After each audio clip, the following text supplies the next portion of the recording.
Et je me rappellerai toujours que donc j'ai passé mes contractions de travail devant les obsèques de Johnny Hallyday. Voilà, c'est ma petite info à moi de ce que je retiens de mon accouchement. Ça fait plusieurs années que je suis végétarienne. Mes contractions se sont déroulées devant les obsèques de Johnny Hallyday en mangeant un kebab. Voilà. Bienvenue sur Casse & Pause, le podcast qui soutient les parents en Ille-et-Vilaine en parlant de maternité et de parentalité dans toutes ses formes. Pour ensoleiller le quotidien lourd et apporter le rire, l'espoir et l'empathie qui peuvent parfois cruellement te manquer. Je suis Kérianne Pierre, doula et accompagnante parentale du côté de Rennes.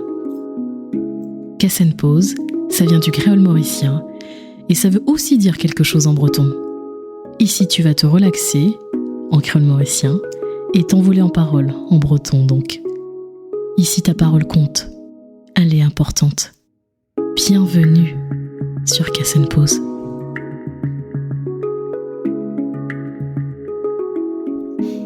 Bonjour Margot.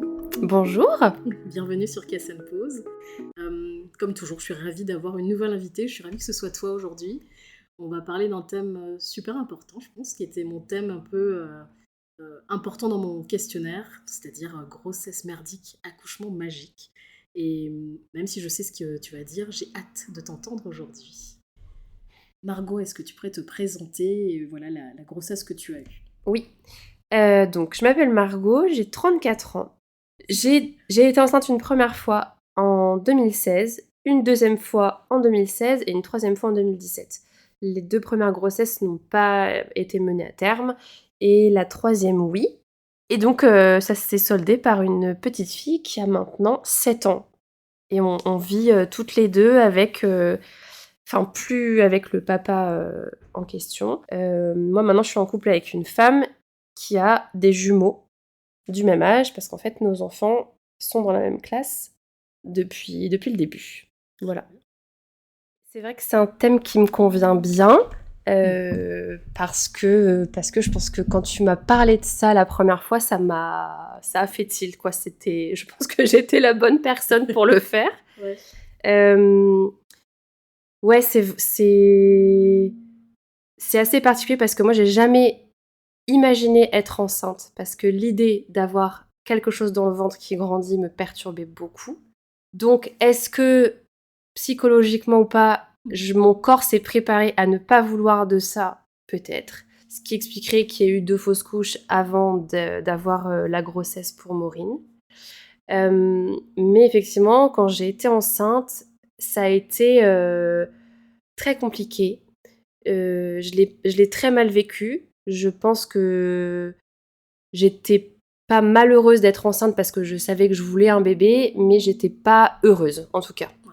J'étais pas heureuse d'être enceinte. Ça n'a pas eu l'effet magique d'avoir une peau incroyable, un volume dans les cheveux. Moi, j'ai eu tout le contraire, hein, le cheveu gras, les boutons, les vergetures, voilà, toute la totale... le contraire, en fait, de ce qu'on te vend. Quand tu regardes un peu ce que c'est être enceinte et que tu vois sur Instagram, dans les magazines ou même à la télé les femmes qui sont enceintes et qui sont très heureuses de ça, moi ça a été vraiment tout le contraire. Ce qui du coup a été un cercle vicieux parce que je culpabilisais beaucoup de pas me sentir bien d'être enceinte. J'avais très peur que mon bébé ressente cette émotion-là très négative.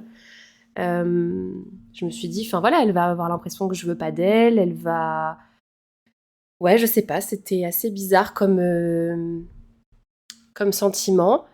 Et j'ai pas été suffisamment accompagnée, à mon sens, dans cette grossesse-là qui s'est mal déroulée, on va dire, psychologiquement, parce que après, d'un point de vue... grossesse en tant que telle médicale, ça s'est bien passé. Ouais. Elle a pas hyper bien commencé parce qu'en fait, au bout de quelques semaines de grossesse, j'avais un décollement, donc des saignements. Donc j'ai cru aussi que ça n'allait pas tenir. Mais ça s'est bien terminé. Mais après ça, tout le reste s'est bien déroulé. Médicalement parlant, il y avait aucun signal négatif. Et pour autant, j'arrivais pas à investir la grossesse. Le côté prise de poids, par exemple, que les médecins te demandent de réguler quand même tout au long de la grossesse, soi-disant 1 kilo par mois, c'est bien. Alors, moi, je les prenais pas, je les perdais. Donc, culpabilité supplémentaire. Madame, il faut grossir. Bah oui, mais j'y arrive pas. Mon ventre, il sortait pas. Mon ventre est sorti très tard. Je pense que j'ai commencé à avoir un ventre de grossesse à 6 mois et demi, quelque chose comme ça. En fait, une fois que j'ai fait de l'hypnose, c'est-à-dire que j'étais tellement mal dans ma grossesse qu'une de mes tantes, qui est sage-femme, m'a conseillé d'aller voir un hypnothérapeute. Elle avait un nom en particulier sur Rennes. Donc c'est quelqu'un que je suis allée voir et en 3 séances, j'ai complètement changé d'émotion, enfin de comportement, on va dire. Ça m'a vraiment libérée et j'ai pu passer la fin de ma grossesse sereinement. J'ai passé mon temps à bouffer, parce que c'était même plus manger, c'était bouffer tellement je voulais rattraper tout ce que j'avais pas mangé pendant tout ce temps, parce que j'arrivais pas à manger. Enfin, je me souviens d'un moment particulier où on devait aller aux 30 ans d'un copain, et c'était le début de ma grossesse, je n'arrivais pas à manger, et donc je prends une douche, et puis on n'arrive pas à savoir, on va y aller, on va pas y aller, et je fais un malaise tellement j'ai rien bouffé, enfin voilà, le corps suivait plus. Donc on est resté à la maison, forcément, mais voilà, grossesse compliquée, pas d'accompagnement psychologique suffisant. J'avais beau en parler au médecin, dire que je me sentais pas bien, enfin, je passais mes nuits à pleurer en regardant le plafond, quoi. Donc à ce stade-là, tu te dis quand même qu'il y a quelque chose qui va pas, mais le discours c'était bah oui, mais vous êtes enceinte. D'accord. Bon voilà, d'accord, pas de problème. Mais j'ai quand même réussi à aller jusqu'au bout parce que de toute façon, c'est ce que je voulais. Et la fin de la grossesse étant plus sereine, j'ai commencé à vraiment réfléchir à ce qui allait se passer après, à savoir l'accouchement, qui allait arriver tôt ou tard. Donc on avait une date prévue qui était toute fin décembre, ce qui, moi, me convenait bien parce que je suis un bébé d'hiver, ma fille serait un bébé d'hiver, enfin, ça faisait sens pour moi. Et puis, finalement, un peu en avance, donc presque 1 mois avant, je commence à avoir des contractions qui n'étaient pas les mêmes que celles que j'avais eues tout au long de ma grossesse, là, qui étaient des vraies contractions, qui tombent pile poil quand je suis en train de ranger la maison. Donc vraiment ce truc de je fais mon nid et le bébé arrive. Je pense que j'ai pas eu le temps de finir mon rangement d'ailleurs. Et donc les contractions arrivent. Et là je me dis bon, peut-être que c'est pour aujourd'hui. J'attends un peu et puis, ça a commencé, il devait être 17h. J'attends un peu, je prends un bain, voilà, toutes les recommandations classiques. Puis ça reste un peu comme ça, quoi. Un peu plus tard dans la soirée, on se dit quand même qu'on va aller se coucher. Et donc de là, ça commence un peu à s'accélérer. Moi, j'ai pas réussi à dormir. C'était tout à fait gérable, mais je me disais, bon, à mon avis, ça va venir, quoi, il y a pas de raison. J'appelle la maternité. Ils me disent, ah non, c'est trop tôt, ça doit pas être ça. Bon, ok, très bien, je vous fais confiance. T'attends donc. Bah oui, j'attends. Et puis, c'était pas suffisamment rapproché, enfin, j'avais bien compris qu'il fallait un peu un certain temps, enfin, le classique, quoi. En plus, c'est un premier bébé, il n'y a pas de raison que ça soit d'un coup, d'un seul, voilà. La nuit se passe, j'ai repris un bain, je pense, le matin. Et alors, dans le bain, tout va bien. Et en sortant du bain, ça va plus du tout. Là, vraiment, je sens que ça s'accélère, les contractions sont de plus en plus fortes. Et je me rappellerai toujours que donc j'ai passé mes contractions de travail devant les obsèques de Johnny Hallyday. Voilà, c'est ma petite info à moi de ce que je retiens de mon accouchement. Ça fait plusieurs années que je suis végétarienne. Mes contractions se sont déroulées devant les obsèques de Johnny Hallyday en mangeant un kebab. Voilà. Rien à voir avec mes idéaux, je pense, de ce que je voulais. Mais c'était comme ça, ça faisait passer le temps. Et puis bon, après, je me suis dit que là, il était vraiment temps d'y aller. Moi, j'avais vraiment voulu attendre le plus longtemps possible parce que dans l'idéal, je voulais un accouchement sans péridurale, physiologique, etc. J'avais pas spécialement fait de démarche pour être en salle de naissance nature ou quelque chose comme ça. Je voulais quand même avoir un accompagnement médical parce que je suis quelqu'un de très angoissé et que cette histoire de grossesse m'angoissait beaucoup avec les fausses couches précédentes, avec tout le mal-être que j'ai pu ressentir pendant la grossesse. J'avais besoin de me sentir entourée. Donc, on part pour la maternité, on y arrive, on m'ausculte. Et j'avais bonne mine et je pense que la dame s'attendait pas à ce que je sois où j'en suis. Et elle me dit, vous êtes à 8. Et là, je me dis, super, j'ai fait tout ça pas pour rien, ça va aller vite. Sauf que non. Et puis, devenant de plus en plus difficile à supporter, enfin, vraiment, les contractions devenaient très, très douloureuses. J'ai demandé la péridurale, qui a fonctionné qu'à moitié. Ce qui m'a très bien convenu parce que je sentais moins les contractions, mais je sentais encore tout ce qui se passait et je me disais, je sais que je vais avoir un accouchement où je vais encore être maître de moi-même. Parce que j'avais lu des témoignages de femmes qui étaient sous des péridurales très fortes, qui sentaient plus, qui étaient plus, voilà, complètement maîtres de la situation et je voulais vraiment pas de ça.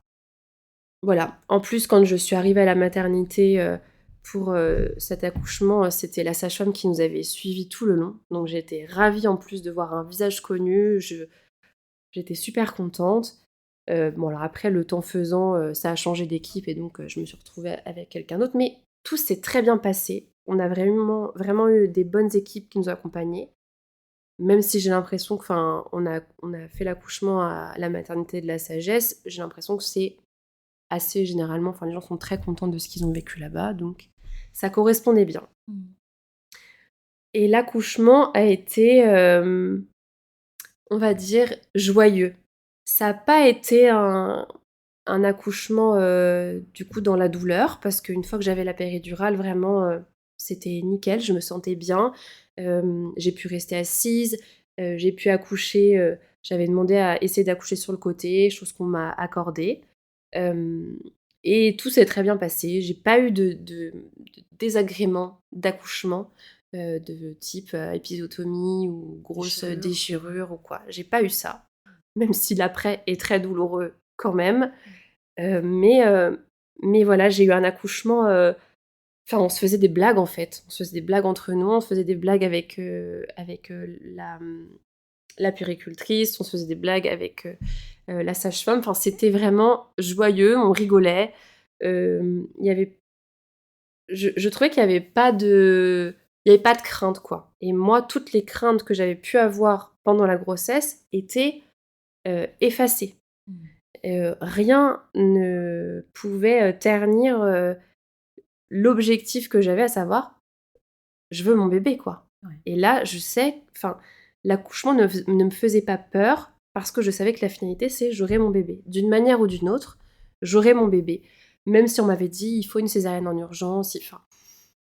Mon but ultime, c'était juste, je veux mon bébé en bonne santé, je veux moi être capable de l'accueillir en bonne santé.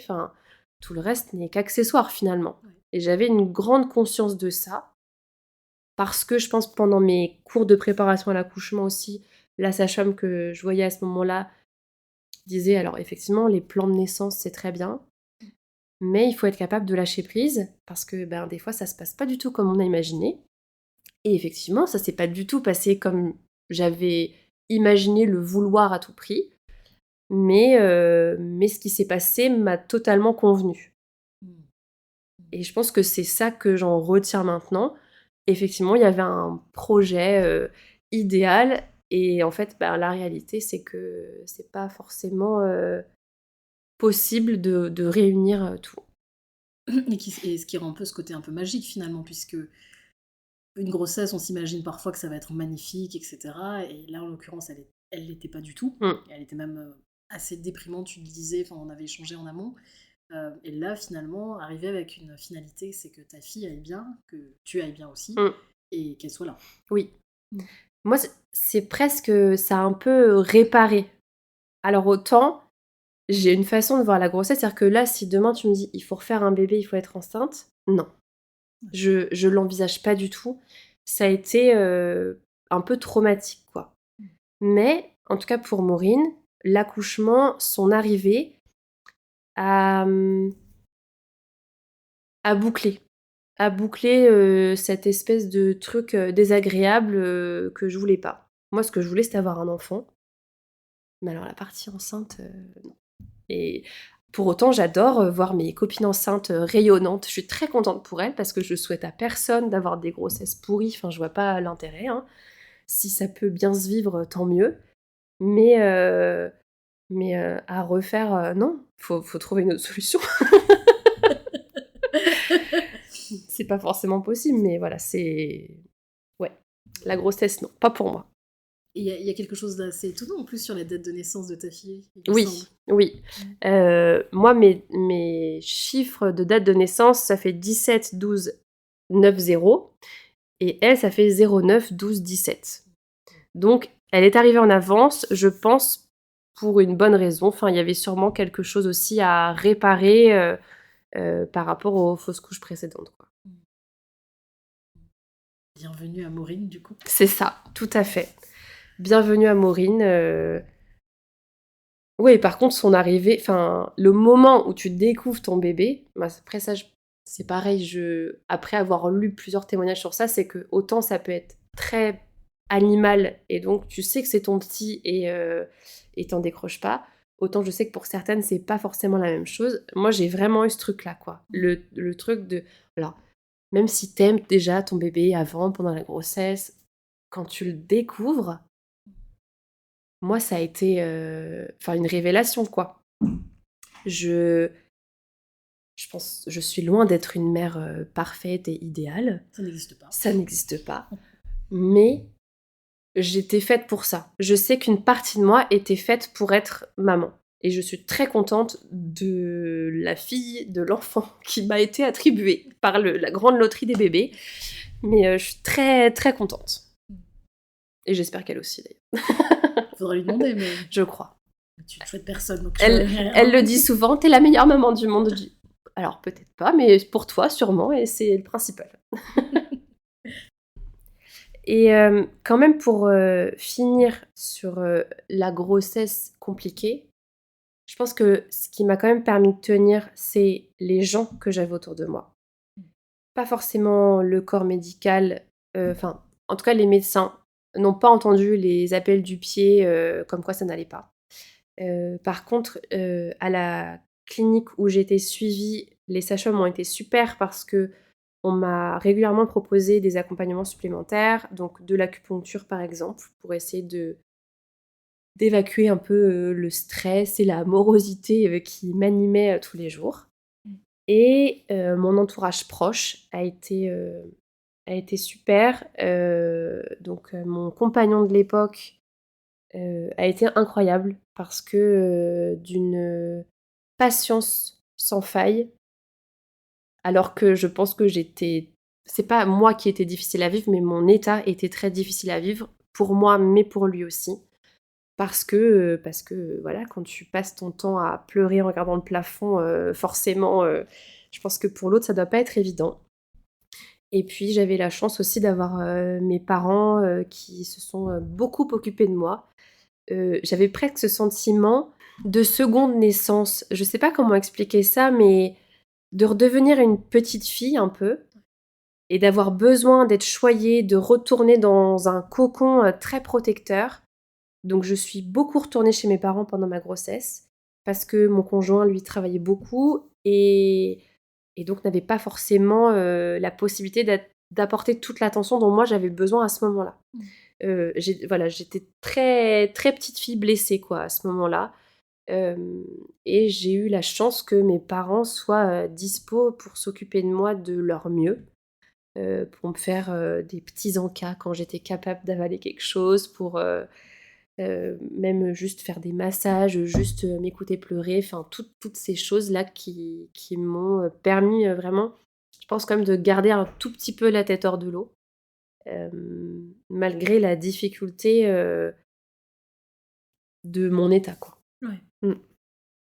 Et je les en remercie, je pense que c'est important. Je l'ai déjà fait régulièrement, hein, mais voilà. Et j'avais une accompagnante supplémentaire qui là est plutôt drôle pour le coup parce que donc comme je suis quelqu'un d'angoissé, on a tous nos manières d'angoisser. Moi, c'est les nausées et les vomissements. Et donc, j'ai passé ma grossesse accompagnée d'une petite bassine que j'emmenais partout avec moi. Mais vraiment, partout. Pour te dire, c'est-à-dire que je pense que c'est la 3e échographie, l'échographie du 3e trimestre. La sage-femme qui s'occupait de faire nos échographies, donc ça a été la même aux 3 rendez-vous, donc c'était super. La première fois, elle me voit avec ma bassine. La 2e fois, elle me voit avec ma bassine. Et ça la faisait rire de me voir avec ma bassine.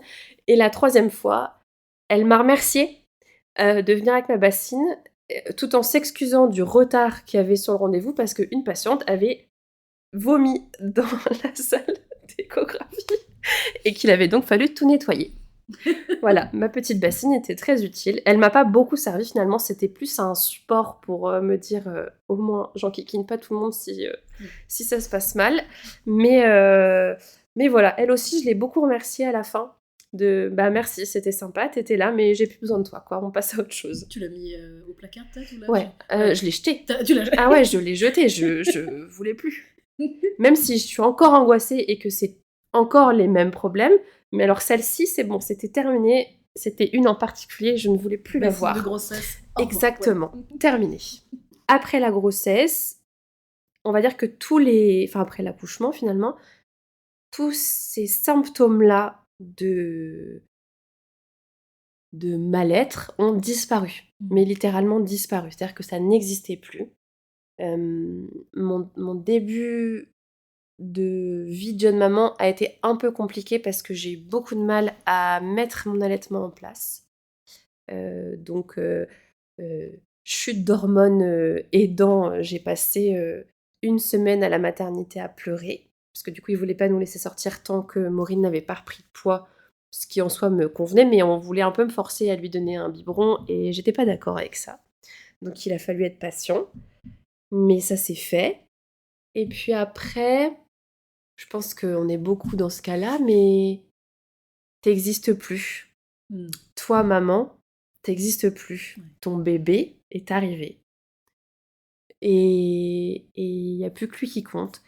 D'un côté, je comprends, hein, c'est normal, mais je trouve que c'est là où il faut réussir à se mettre soi-même un petit coup de pied aux fesses en se disant en fait, moi aussi, je suis là. Et il faut pas non plus s'oublier. Chose que je dis, mais que je n'ai pas fait, évidemment, sinon ça serait trop facile. Mais ça, on s'en rend compte quelques années après. Donc oui, on est déjà à la merci un peu de son bébé quand même. Moi, ça me convenait très bien. J'avais tout à fait prévu d'être très maternante, très mon bébé pleure, je cours la voir. Enfin, j'ai jamais laissé ma fille pleurer, c'était impossible pour moi. Ça fait, en général, ça fait un peu parler les entourages plus âgés, hein. Moi, je sais que j'ai eu des discussions pas animées du tout parce que je comprenais bien qu'on n'avait pas les mêmes façons de faire avec la génération d'avant. Mais c'est des discussions qu'on finit par trouver un terme un jour où je me souviens, j'étais avec ma maman et ma tante, enfin une de mes tantes, et qui ont fini par...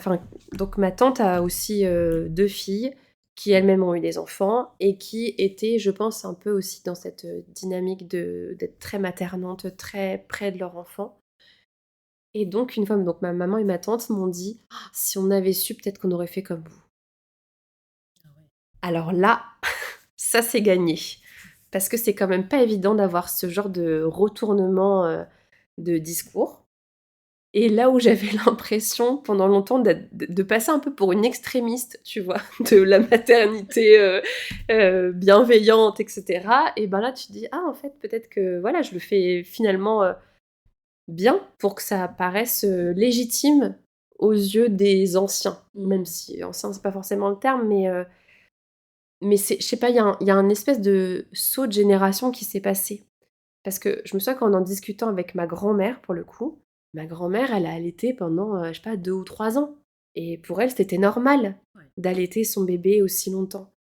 Et puis après, il y a eu l'apparition du biberon, l'apparition des couches-culottes, enfin, tous ces trucs-là qui ont fait que les femmes se sont émancipées, et tant mieux, hein, en partie, faut surtout pas cracher là-dessus, mais du coup, la génération qui a voulu revenir un peu à des choses plus proches du bébé, je dirais, plus en accord en tout cas avec ce temps qu'on doit accorder à un bébé qui est en train de découvrir le monde et de s'approprier quelque chose qui est très difficile quand même. Et je sais plus le fil de ma phrase, mais voilà, oui, c'est ça, c'est que c'est un peu difficile pour cette génération-là de comprendre ce retour en arrière. Ma tante, elle voyait ça comme un retour en arrière, d'asservissement de la femme au service de son bébé, quoi.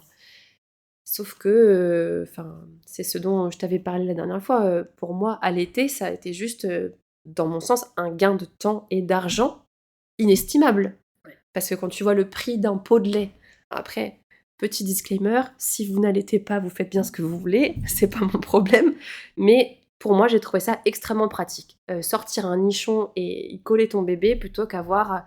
Parce que entre les bébés qui veulent que ça soit froid, que ça soit chaud, etc., t'en entends de toutes les couleurs. Je n'avais pas de questions à me poser, ça m'allait très bien. Et j'ai trouvé ça beaucoup plus compliqué quand j'ai dû passer au biberon parce que ma fille ne voulait plus téter, parce que elle était allée chez la nounou, et puis chemin faisant, je pense que elle n'y trouvait plus son compte. Et là, faire les biberons, casse-pied, quoi. Voilà. Surtout que moi, j'avais la chance, elle faisait ses nuits. Tant que je l'allaitais, elle faisait ses nuits. Quand j'ai arrêté de l'allaiter, elle a arrêté de faire ses nuits. C'était l'inverse. Oui. Waouh. Oui. Mais parce que je pense qu'elle avait plus son compte de câlin, entre guillemets, et de temps présentiel. Donc, et en vrai, on lui a donné des biberons la nuit. En vrai, je pense qu'on aurait peut-être même pas dû, quoi. Ça se trouve, elle avait juste besoin d'un temps de câlin en plein milieu de la nuit. Et bon, c'était bien de trouver un prétexte à ça. Ça déculpabilise un peu. mais en vrai, je sais pas s'il y avait besoin. Avec le recul, c'est difficile de savoir aussi. Oui. Et puis Complètement. Comme ils parlent pas, on peut pas, Oui. pas vraiment comprendre ce qu'ils veulent nous dire. Donc c'est ça. Vous avez fait du mieux que vous pouviez. Oui, ouais, et puis non, mais il n'y a pas de culpabilité sur ce plan-là. Ouais. Voilà. Donc l'allaitement, tu disais, ça s'est mis en place difficilement, et après plus sereinement jusqu'à la fin. Oui, en fait, difficilement, parce que je pense quand même que le fait d'avoir pris la péridurale m'a moins bien fait récupérer après l'accouchement. Et puis, il y a eu je sais pas, à mon sens, un peu un mauvais accompagnement à ce moment-là, qui est un peu malgré tout le monde, hein. C'est-à-dire que ma fille est née en toute fin de journée. Elle est née à 23h45 le 9 décembre, donc. Et dès le 10, on vous dit, c'est un bébé J+1. Non, pas vraiment. Enfin, elle n'a pas encore 24 heures, là. Donc, quand il aurait fallu que, je crois, à J+3, elle tète déjà tant de quantité, etc., forcément, elle était qu'à J+2, finalement. Donc bon, il y a eu un espèce de truc comme ça où moi j'avais l'impression qu'on nous demandait d'aller un peu trop vite. Enfin, je veux dire, ça reste une telle épreuve, l'accouchement, et pour la mère et pour le bébé. Je veux dire, voilà, il y a de la fatigue, il y a plein de choses qui se mettent en place. Et puis, un grand nombre d'intervenants différents. C'est-à-dire qu'il y a une puère qui va passer et qui va dire « Non, non, elle tète bien, tout va très bien », et sauf que la puère d'après, qui elle vient en pleine nuit, quand t'es au bout du scotch et que t'es toute seule, et elle te dit « Non, elle tète pas bien ». Comment ça, elle tète pas bien? Donc là, tu fonds en larmes, t'appelles ton mec, faut que tu reviennes, ça va pas du tout. Enfin, c'est la catastrophe, quoi. Enfin, toi, tu es incapable de... Lui, il est rentré il y a 2 heures, il a 1h30 de sommeil dans les pattes. Bon, toi, t'en as pas, donc c'est pareil, il faut réussir à s'enlever la culpabilité de ça, mais voilà, il y a tout un tas de trucs où c'est pas forcément toutes les bonnes conditions.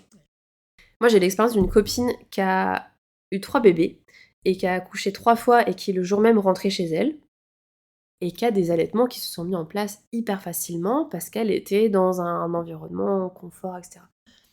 Est-ce que ça marche mieux ou pas? J'en sais rien et je le saurai jamais. Après, j'ai eu des très bonnes puères qui sont venues, qui ont pris énormément de temps pour nous aider à mettre en place l'allaitement. Et je t'en avais un peu parlé, mais même mon conjoint à ce moment-là a eu un investissement psychologique, je pense, assez fort de t'appuyer sur le sein pour faire sortir le lait pour que ton bébé tète. Je pense pas qu'ils soient tous prêts à le faire. Lui, il l'a fait. Donc, faut quand même souligner les choses positives, hein. C'est qu'on était tous les 3 investis dans cette histoire parce que je pense que lui a compris que ça me tenait vraiment à cœur, d'allaiter ce bébé et il y a certaines pierres qui ont été, vraiment, incroyables sur ça, quoi.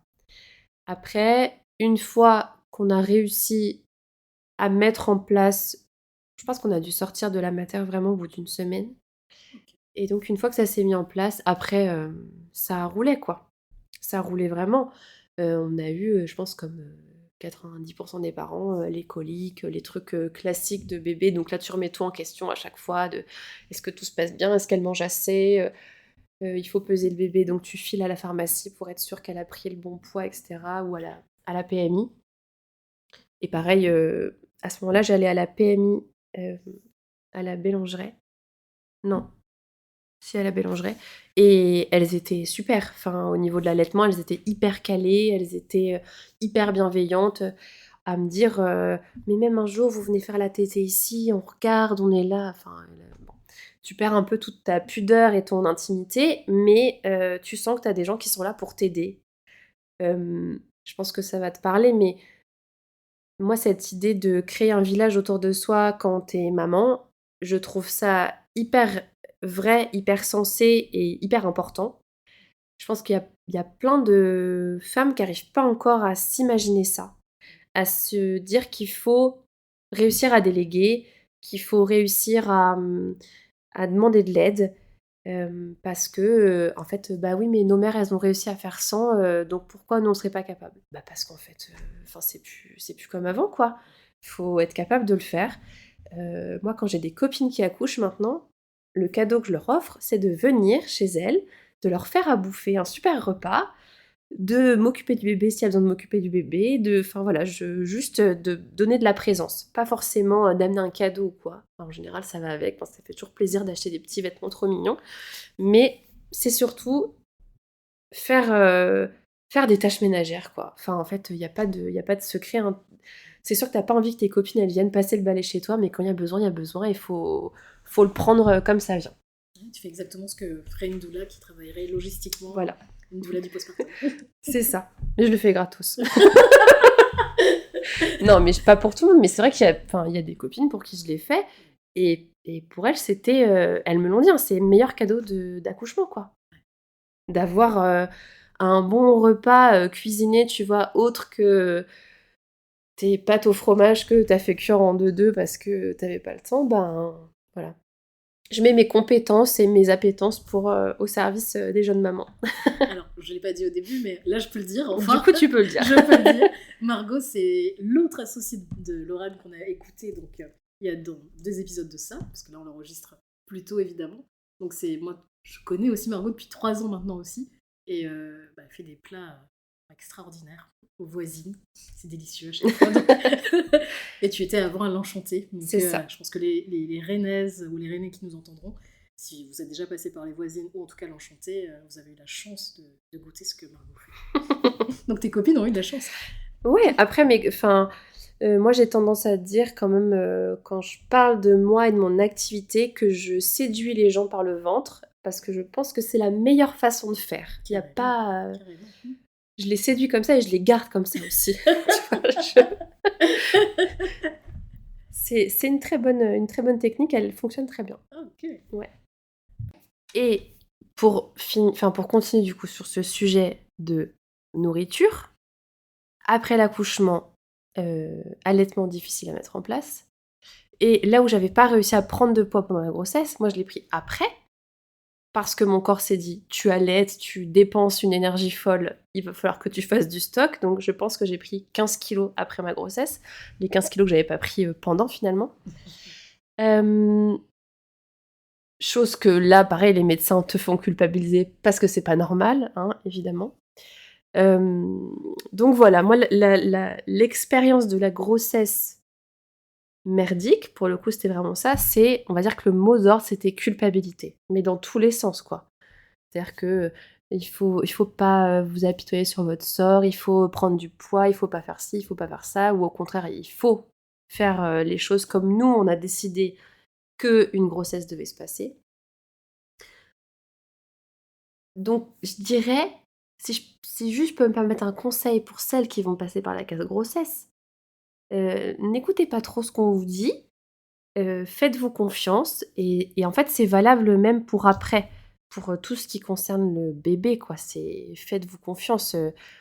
J'avais lu quelque chose qui disait, enfin, on est le meilleur médecin pour son enfant, en fait. Il y a des instincts qui trompent pas. Je pense que c'est valable pendant la grossesse et c'est valable après. Il y a des instincts qui trompent pas. C'est plus fort que nous.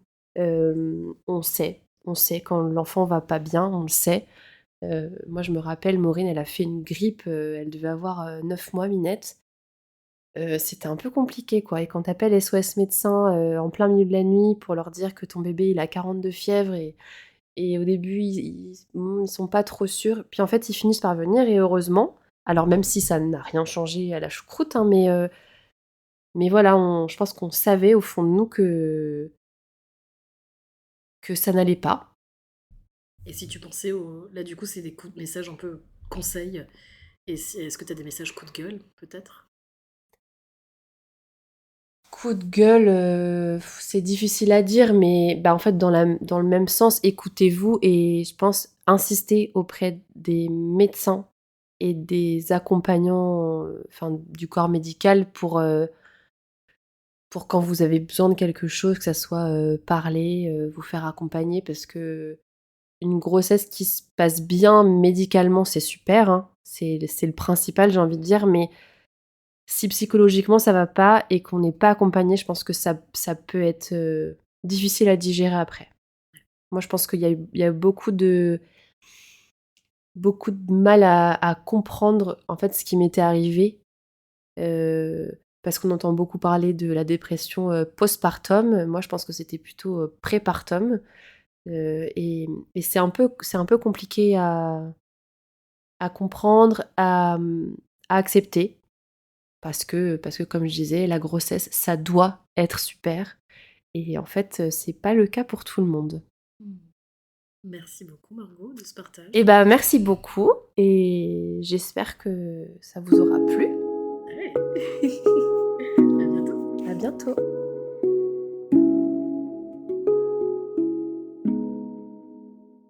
Vous venez d'écouter un épisode de Cass & Pause. Si Cass & Pause vous a plu, je vous serais reconnaissante de vous abonner, de le liker, de le partager, de le commenter pour que ce podcast vogue encore plus loin. Je vous laisse sur les notes de Free Your Soul de l'artiste britannique Handpan Joe, un joueur de handpan. Joe a très gentiment accepté que j'utilise sa musique pour le podcast. Je vous invite à l'écouter, ce qu'il fait d'une douceur incroyable. D'ici là, take care.